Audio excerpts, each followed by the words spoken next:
wabarakatuh. Baik, perkenalkan kami dari kelompok 4. Di sini kami akan mempresentasikan hasil diskusi kami mengenai dasar perbankan dan syariah.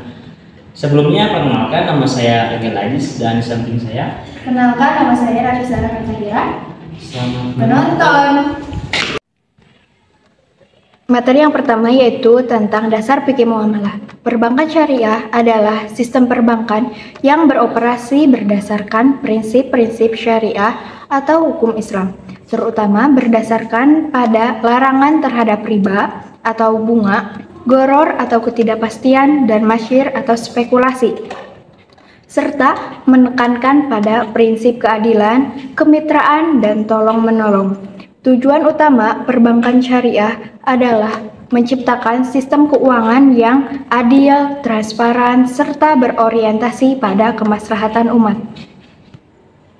Sebelum membahas lebih jauh tentang perbankan syariah, penting untuk memahami beberapa konsep dasar dalam fikih muamalah yang merupakan landasan bagi aktivitas transaksi dalam Islam, yaitu yang pertama, dasar fikih muamalah. Fikih muamalah adalah cabang ilmu fikih yang mengatur tata cara hubungan manusia dalam urusan duniawi, terutama dalam bidang ekonomi dan transaksi keuangan. Muamalah mencakup aturan tentang perdagangan, perbankan, kerjasama bisnis, jual beli, dan berbagai bentuk transaksi lainnya. Prinsip dasar dalam muamalah adalah kehalalan, keadilan, transparansi, serta bebas dari unsur yang dilarang dalam Islam seperti tadi di atas disebutkan, yaitu riba, gharar, dan masyir. Yang kedua yaitu prinsip-prinsip dasar fikih muamalah, yaitu yang pertama ada halal. Semua transaksi harus dilakukan dengan barang atau jasa yang halal. Barang yang diharamkan tidak boleh diperjualbelikan. Kemudian ada adil, yaitu transaksi harus dilakukan dengan adil tanpa adanya eksploitasi atau penipuan. Kemudian ada transparansi atau al-bayyinah, yaitu semua pihak harus transparan dan jujur mengenai informasi terkait transaksi. Kemudian ada ridho atau kerelaan, yaitu kedua belah pihak yang bertransaksi harus saling ridho dan tidak ada unsur paksaan. Dan kemudian tolong menolong atau ta'awun. Prinsip muamalah menekankan kerjasama untuk saling tolong menolong dalam kebaikan. Kemudian ada larangan gharar. Gharar adalah ketidakjelasan atau ketidakpastian dalam transaksi yang dapat menyebabkan kerugian salah satu pihak. Perbankan syariah ini bertumpu pada fikih muamalah, di mana produk dan layanan keuangannya disesuaikan dengan prinsip-prinsip ini. Itu merupakan materi dari dasar perbankan syariah. Untuk selanjutnya yaitu tentang haramnya riba dalam Islam. Apa sih riba? Riba adalah tambahan atau kenaikan yang ditetapkan dalam transaksi keuangan, khususnya dalam pinjaman uang. Dalam Islam, riba dilarang karena dianggap sebagai bentuk eksploitasi dan ketidakadilan. Riba menguntungkan satu pihak tanpa memperhatikan kesulitan atau kerugian yang mungkin dialami pihak lain. Larangan riba ditegaskan dalam banyak ayat Al-Quran dan hadis Nabi Muhammad SAW. Dalil tentang haramnya riba yang pertama itu dalam Al-Quran, yaitu yang artinya orang-orang yang makan atau mengambil riba tidak dapat berdiri, melainkan seperti berdirinya orang yang kemasukan syaitan lantaran atau tekanan penyakit gila. Allah menghalalkan jual beli dan mengharamkan riba. Dan selanjutnya yaitu berada dalam Quran surat Al-Baqarah, yaitu yang kedua ada hadis Nabi, yaitu Rasulullah SAW bersabda, Rasulullah melaknat orang yang memakan riba, yang memberi makan riba, pencatatnya, dan dua orang saksinya. Beliau bersabda, mereka semua sama. Hadis riwayat Muslim. Islam menganggap riba ini sebagai bentuk ketidakadilan karena memaksa pihak yang meminjam uang untuk mengembalikan lebih dari jumlah yang dipinjam tanpa dasar yang adil, meskipun peminjam mungkin berada dalam kesulitan finansial. Sekian materi yang dapat saya sampaikan. Untuk selanjutnya materi yang akan dilanjutkan oleh teman saya. Baik, yang selanjutnya adalah jenis-jenis riba. Riba dalam Islam dibedakan menjadi dua jenis utama. Yang pertama yaitu riba fadl. Riba fadl adalah riba yang terjadi dalam pertukaran barang yang sejenis, tetapi salah satu pihak memberikan tambahan atau kelebihan. Larangan riba fadl bertujuan untuk mencegah adanya ketidakadilan dalam transaksi tukar-menukar barang. Contohnya, menukar 1 gram emas dengan 1,5 gram emas, padahal barang yang dipertukarkan adalah sama. Yang kedua, riba nasi'ah.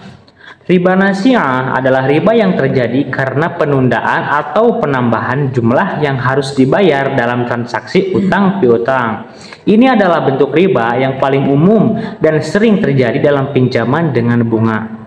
Dalam riba nasi'ah, pihak peminjam dikenakan bunga tambahan karena menunda pembayaran utang. Contohnya, meminjam uang 1 juta rupiah dengan syarat mengembalikan 1,2 juta rupiah dalam jangka waktu tertentu. Yang ketiga adalah riba jahiliyah.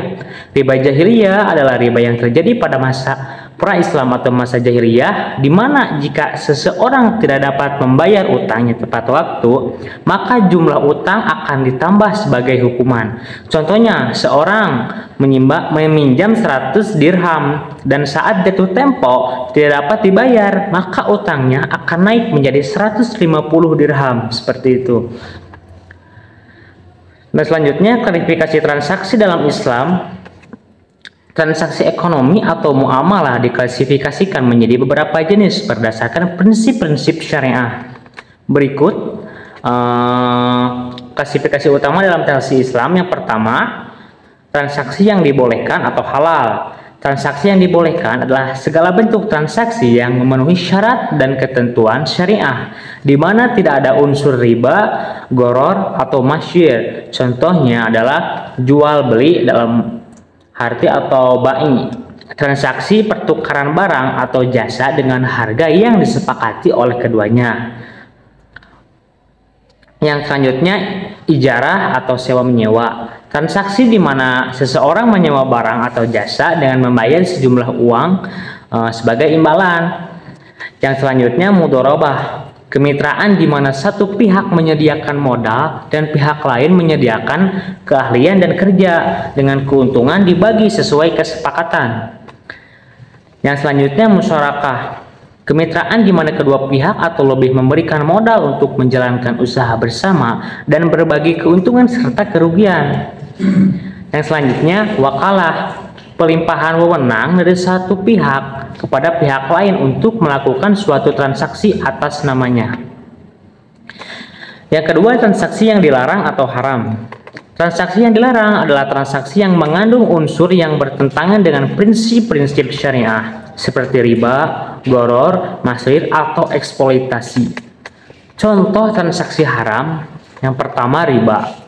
Transaksi yang melibatkan bunga atau keuntungan tambahan dalam utang piutang. Yang kedua, gharar, transaksi yang mengandung ketidakpastian atau ketidakjelasan tentang barang atau jasa yang diperdagangkan. Yang ketiga, masyir atau judi, transaksi yang melibatkan unsur spekulasi atau taruhan, di mana salah satu pihak akan mendapatkan keuntungan dengan mengorbankan pihak lain. Yang ketiga, transaksi yang diperselisihkan atau syubhat.